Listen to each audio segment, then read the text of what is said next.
wali kota sudah selesai, dan memang etikanya seperti itu, saya harus membaca full sambutan wali kota. Nah, saya datang di acara ini sebenarnya seharusnya sebagai ketua Persakmi Maluku Utara, karena saya diberikan dan sebagai warga Muhammadiyah diberikan kesempatan menyampaikan bilang ceramah ilmiah sama dengan orasi ilmiah. Jadi saya datang lebih siap dengan orasi ilmiah daripada datang sebagai mewakili wali kota di wilayah Kepulauan, karena sambutan juga baru diserahkan pagi tadi. Bapak Ibu hadirin sekalian yang berbahagia, saya akan memulai orasi ilmiah dan ceramah ilmiah peran pemuda dalam menyukseskan pilkada di tengah pandemi COVID-19. 7 hari lagi 270 daerah akan menggelar pilkada serentak. Pemilihan kepala daerah yang digelar pada tanggal 9 Desember nanti merupakan pilkada yang paling spesial, dilematis, dan menyita perhatian, khususnya semua orang, mengingat penyelenggaraan pilkada tersebut berlangsung di tengah pandemi COVID-19. Pelaksanaan pilkada serentak 2020 di tengah pandemi COVID-19 banyak menimbulkan pro dan kontra. Di satu sisi, isu kesehatan dan risiko penularan masih menjadi prioritas utama. Akan tetapi di sisi yang lain, pelaksanaan pemilihan kepala daerah juga tidak mungkin akan ditunda.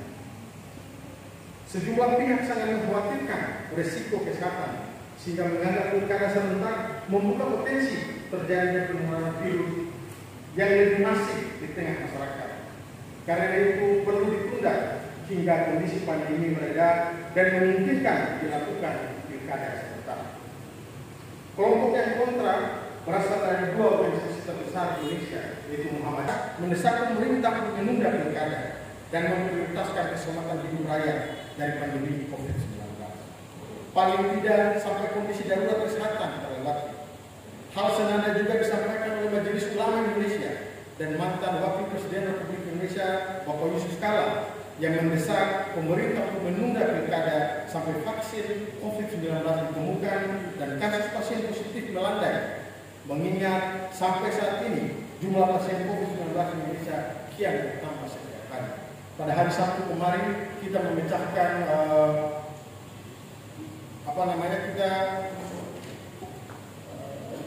memecahkan angka tertinggi per hari. Hari Minggu kemarin yang biasanya kita 4.000 sampai 5.000, angka kemarin 6.000 per hari. Itu rekor baru yang terjadi pada hari Minggu kemarin. Berdasarkan data Satuan Tugas COVID-19 yang dikutip oleh Kompas.com menyatakan bahwa kasus COVID-19 di Indonesia pada hari Senin kemarin 30 November 2020 yang terinfeksi positif berjumlah 538.883 pasien. Sementara kasus sembuh ada di angka 450.518 kasus dan total pasien meninggal sebanyak 16.943, sama dengan hampir sama jumlah DPT Kecamatan Tidore. Persentase jumlah kasus aktif di Indonesia meningkat dari 12,78% di pekan lalu menjadi 13%. Artinya ada jumlah kasus itu cenderung trennya naik. Sedangkan kasus sembuh trennya malah turun, yang awalnya 84,3% menjadi 83,4%. Jadi angka kesembuhan kita menurun. Data COVID dunia yang dikutip di situs World Matters pada hari Selasa kemarin tanggal 1 Desember 2020 pukul 8.42, total kasus corona di seluruh dunia 63.584.430 yang dideteksi. Sebanyak 1.473.738, sama dengan jumlah penduduk Provinsi Utara yang meninggal. Dan 43.909.423 orang pasien yang dinyatakan sembuh. Virus corona saat ini telah menyerang 220 negara. Khusus COVID-19 untuk Provinsi Maluku Utara, untuk kasus infeksi sampai kemarin adalah 2.373 orang, yang sembuh sebanyak 1.971 orang dan kasus meninggal sebanyak 81 orang. Dengan perkembangan data kasus konfirmasi COVID-19 tersebut membuat semua pihak khawatir akan kemungkinan munculnya klaster pilkada terkait pandemi COVID-19. Hal ini teridentifikasinya sejumlah pejabat pemerintah dan penyelenggara pemilu di beberapa wilayah terjangkit virus COVID-19. KPU Republik Indonesia merilis daftar 8 kandidat calon wali kota dan wakil wali kota, bahkan calon bupati wakil bupati terjangkit COVID-19. Dan pada masa penetapan ada 3 kandidat pilkada yang meninggal dunia karena terpapar COVID-19. Bahkan ketua KPU dan salah satu komisioner KPU diidentifikasi positif COVID-19. Beberapa hari kemarin, Wakil Gubernur DKI Jakarta terinfeksi COVID-19. Kemarin, Gubernur Anies Baswedan terkonfirmasi positif COVID-19. Data-data ini menunjukkan bahwa virus ini masih berada di sekitar kita. Meskipun terdapat sejumlah pihak yang menolak pilkada karena faktor-faktor yang kami sebutkan tadi, namun pemerintah, DPR, dan KPU akhirnya memutuskan melaksanakan pilkada serentak pada tanggal 9 Desember nanti. Ada 4 alasan kenapa KPU, pemerintah, dan DPR tetap menginginkan untuk melaksanakan pemilu kada di saat COVID-19. Yang pertama, karena KPU tentu ingin melaksanakan amanah undang-undang. Jika KPU tidak melaksanakan, KPU melanggar undang-undang. Kedua, hingga saat ini tidak ada satupun ahli yang memastikan bahwa COVID-19 kapan berakhirnya. Yang ketiga, mengenai hak konstitusi dipilih dan memilih untuk periode kepemimpinan 5 tahun ke depan. Dan yang terakhir, alasan keempat adalah soal tata kelola anggaran. Ini juga masih harus dipikirkan jika menunda ke tahun berikutnya soal pertanggungjawaban dan pengelolaan keuangan. Untuk itu, agar merespon keputusan serentak di masa pandemi, KPU menerbitkan KPU nomor 10 dan perubahannya pada KPU nomor 13 pada tahun 2020 yang sangat tegas dengan melarang kegiatan berbasis massa sebagaimana tertulis pada pasal 88C poin A sampai F.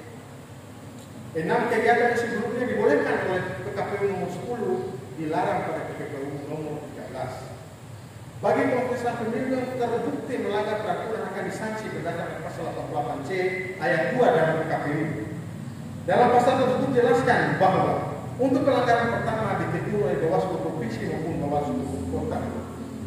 Jika tidak diindahkan, maka akan dilakukan pembubaran paksa atas rekomendasi Bawaslu provinsi maupun Bawaslu kota atau bantuan TNI dan Polri. Faktanya, saat ini di Maluku Utara kita semua saksikan ada 7 penyelenggaraan pemilu kada. Semua bisa dipastikan melanggar protokol kesehatan. Hal ini juga dibenarkan kalau kita membaca Maluku Post kemarin, pernyataan Ketua Bawaslu Provinsi Maluku Utara menjelaskan bahwa hampir semua terjadi pelanggaran, khususnya kerumunan massa. Memang di dalam tenti itu pakai masker dan 50 orang, tapi di luar tenti bisa 500 orang bahkan lebih. Nah, selanjutnya bagaimana sih sikap pemuda dalam menghadapi pilkada serentak tahun 2020 di tengah pandemi COVID-19? Pelaksanaan pemilihan kepala daerah memberikan ruang yang cukup besar kepada rakyat Indonesia, khususnya kepada pemuda, untuk ikut berpartisipasi memeriahkan pesta demokrasi walaupun dilaksanakan di tengah adanya wabah virus corona. Pemuda harus bisa mengambil peran, jangan hanya sibuk bermain di sosial media, tapi ikut peduli dengan lingkungan sekitar. Peran pemuda mempunyai posisi yang kuat dan harus benar-benar peduli akan pelaksanaan pemilihan. Dalam Undang-Undang Nomor 40 Tahun 2009 tentang Kepemudaan, pemuda berperan sebagai kekuatan moral, kekuatan sosial dan agen perubahan sebagai perwujudan dari fungsi, peran, karakteristik dan kedudukannya yang strategis dalam pembangunan nasional. Untuk itu, tanggung jawab dan peran strategis pemuda di segala dimensi pembangunan perlu ditingkatkan dalam kerangka hukum nasional sesuai dengan Pancasila dan Undang-Undang Dasar 1945. Sejarah telah mencatat dan membuktikan bahwa peran pemuda dalam perjuangan bangsa ini yang dimulai dari pergerakan 1908, Sumpah Pemuda 1928, Proklamasi 1945, Pergerakan pemuda, pelajar dan mahasiswa pada tahun 1966 sampai dengan pergerakan mahasiswa pada tahun 1998 yang telah membawa bangsa ini memasuki masa reformasi. Hal ini membuktikan bahwa pemuda mampu berperan aktif sebagai garda terdepan dalam proses perjuangan kebaruan dan pembangunan bangsa. Pemuda adalah orang yang tak pernah putus asa. Pemuda pantang mundur sebelum cita-citanya tercapai, seperti digambarkan pada kepribadian Nabi Musa alaihissalam. Dan ingat, ketika Musa berkata kepada muridnya, "Aku tidak akan berhenti berjalan sampai pada pertemuan dua lautan, atau aku akan berjalan sampai bertahun-tahun." Quran surat Al-Kahfi ayat 1. Dr. Yusuf Qadari mengibaratkan seorang pemuda sebagai matahari yang paling terang dan matahari yang paling panas. Dari ungkapan di atas, sebenarnya kita akan mengatakan bahwa masa muda adalah masa kekuatan atau masa keemasan. Dengan pengertian di atas, pemuda identik sebagai sosok individu yang berusia produktif dan mempunyai karakter khas yang spesifik, yaitu revolusioner, optimis, berpikir maju, dan memiliki moralitas. Dari aspek usia, dilaporkan bahwa kurang lebih 75 juta anak muda dari jumlah penduduk kita 260 juta. Pemuda tersebar sebagai pelajar dan mahasiswa, buruh, tani, persebaran yang ada di setiap sektor dan ciri khususnya menjadikan kehidupan pemuda sebagai sangat penting sebagai tenaga produktif dalam suatu bangsa. Kelemahan mencolok dari seorang pemuda adalah kontrol diri atau emosional. Sedangkan kelebihan pemuda yang paling menonjol adalah mau menghadapi perubahan dengan menjadi pelopor perubahan sendiri. Peran nyata pemuda dan pilkada di saat COVID-19 saat ini adalah taat terhadap protokol kesehatan dan membantu KPU melakukan sosialisasi ke masyarakat terkait penerapan protokol kesehatan saat menyalurkan suara di pilkada 2020. Pemuda juga dapat mengambil peran langsung dengan bergabung sebagai penyelenggara pilkada serta bergabung dengan kelompok penyelenggara pemungutan suara atau kita kenal sebagai KPPS. Atau pemuda bisa menjadi pemantau, atau pemuda juga bisa menjadi saksi. Menurut Riskan Kami, peneliti Sindikasi Pemilu dan Demokrasi pada Universitas Nasional tahun 2020 menyatakan peran pemuda khusus generasi milenial dianggap penting karena melek teknologi informasi. Generasi milenial yang melek dengan teknologi informasi menjadi sangat strategis, khususnya dalam sosialisasi dan informasi calon, tahapan dan pendidikan pemilih melalui berbagai literasi politik. Permasalahan teknologi informasi dalam pilkada di tengah pandemi COVID-19 akan lebih rawan penyebaran berita bohong atau hoax dan ujaran kebencian di media sosial. Hal ini karena instrumen kampanye pilkada di daerah hampir seluruhnya menggunakan media sosial. Kita di Vidole kita kenal Daun Cocaca, ada Ahmad Mariam dan beberapa itu kan akun-akun yang tidak benar. Untuk itu, pemuda harus lebih bijak dalam menggunakan media sosial di tengah pandemi COVID-19 dan menjelang pilkada 2020 dengan cara memilih informasi dari sumber resmi yang dapat dipertanggungjawabkan. Pemuda tidak boleh menggunakan akun palsu untuk menyebar hoax, fitnah dan ujaran kebencian. Selain itu, menurut Rizka, pemuda khususnya generasi milenial dapat mengedukasi tentang pelaksanaan pilkada berdasarkan standar protokol kesehatan melalui kegiatan kreatif di media sosial serta mulai mengkampanyekan gerakan pilkada sehat dan memberikan evaluasi mengenai dampak pandemi terhadap demokrasi dan ekonomi serta peraturan-peraturan mengenai penyelenggaraan pilkada 2020 dengan menyelaraskan protokol kesehatan dan aspek-aspek kepemiluan yang jujur dan adil. Pemuda juga memiliki peran dalam mengubah paradigma masyarakat yang tadinya memilih berdiam diri di rumah sebagai bentuk penanganan COVID-19 menjadi lebih waspada dan proporsional. Dalam artian bahwa penanganan COVID-19 bukan dilakukan dengan menghindarinya, akan tetapi dengan menghadapinya. Dikarenakan masalah pandemi COVID-19 tidak hanya permasalahan kesehatan, akan tetapi juga masalah ekonomi, politik, dan sosial lain. Untuk itu, dalam mendukung edukasi pemerintah dan KPU dalam penerapan protokol kesehatan pada pilkada serentak tahun 2020, pemuda dan masyarakat dapat memperhatikan hal-hal sebagai berikut. 1. Mendukung KPU dengan cara mentaati pengaturan waktu kedatangan para pemilih di TPS. Kedua, tetap menjaga jarak. Pemilih tidak boleh berdekatan, tidak bersalaman, mencuci tangan sebelum masuk dan keluar dari TPS. Pemilih juga wajib menggunakan masker. 3. Saat menyalurkan suara, pemilih akan menggunakan sarung tangan. Pemilih dianjurkan membawa alat tulis dari rumah masing-masing. 4. Petugas kelompok penyelenggara pemungutan suara atau KPPS harus sehat dan tetap menggunakan pelindung wajah. 5. Sebelum masuk, petugas akan memeriksa dulu suhu tubuh pemilih dan TPS akan didesinfektan. 6. Disediakan bilik khusus bagi warga yang sakit dan tidak bisa ke TPS.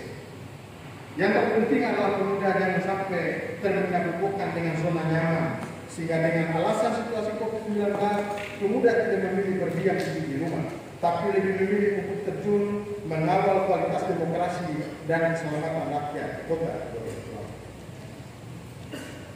Dukung pemilu kada yang jujur, adil dan demokrasi, dan terpenting jangan lupa pakai masker, cuci tangan dengan air mengalir, menjaga jarak dan selalu mematuhi protokol kesehatan. Ingat, pilkada sehat, demokrasi lancar dan rakyat sejahtera. Koroho minyak, koroho badan, gonong nega, wilayah suka. Wabillahi taufiq wal hidayah. Wassalamualaikum warahmatullahi wabarakatuh. Terima kasih. Mungkin terlalu lama saya mohon maaf. Anda, saya pamit.